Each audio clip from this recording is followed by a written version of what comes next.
Equity Market Outlook May 2024. Equity Review. Indian equities faced bouts of volatility through the month but ended in the positive territory. The S&P BSE Sensex and the Nifty 50 ended 1.1% and 1.2% higher respectively. After a sharp correction in March, mid-caps and small-caps surged and outperformed the frontline indices.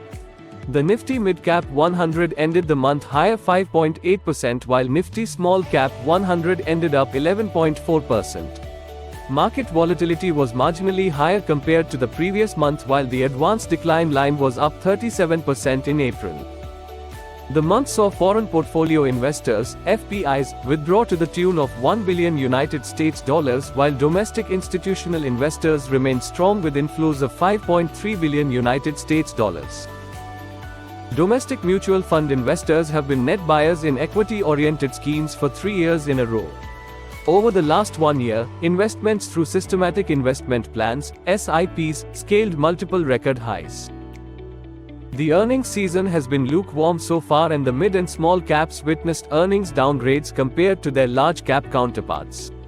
This season did not witness any major recovery in consumer staples, and growth in the IT sector has been modest. In addition, sluggish export demand and slow B2B execution due to the elections are all expected to keep the earnings tepid in the near future. However, forward guidance is suggestive of improving demand in select B2C sectors due to a positive impact of heat wave in certain categories and a base effect. The K-shaped trajectory continues. B2B segment, especially capital goods, are witnessing election-related slowdown. Despite the volatility, key benchmark indices have touched all-time highs or remain closer to the highs. The market movements seen in the last few months suggest that although consolidation could continue in the near term, investors can utilize these corrections to increase exposure to equities. A word of advice is to focus on the long term and shut out any noises in the near term. Valuations in India remain expensive relative to Asian peers.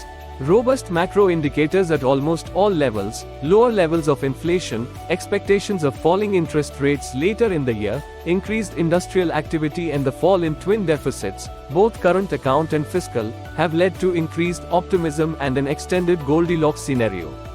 Elections are underway, and the final outcome on June 4th will set the tone for the markets. Markets have priced in expectations for the incumbent party to continue, and policy continuity remains the key. Meanwhile, India's long-term growth story remains intact, with our country being one of the fastest-growing economies globally.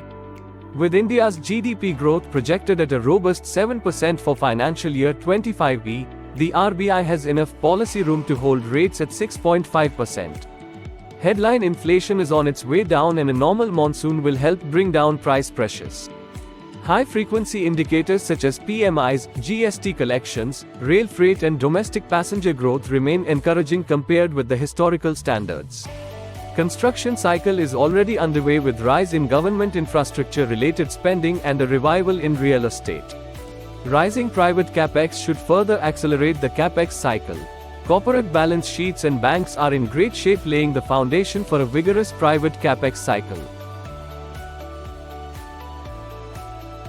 We expect that the market trends will be shaped by positive cyclical trends, and sectors driven by capital expenditures like infrastructure, locally focused manufacturing, and utilities are poised to gain. Our investment strategies are aligned with this outlook, and we have a higher allocation in these areas. Additionally, we hold a positive view and have an overweight in the consumer discretionary sector, especially in the automotive and real estate industries.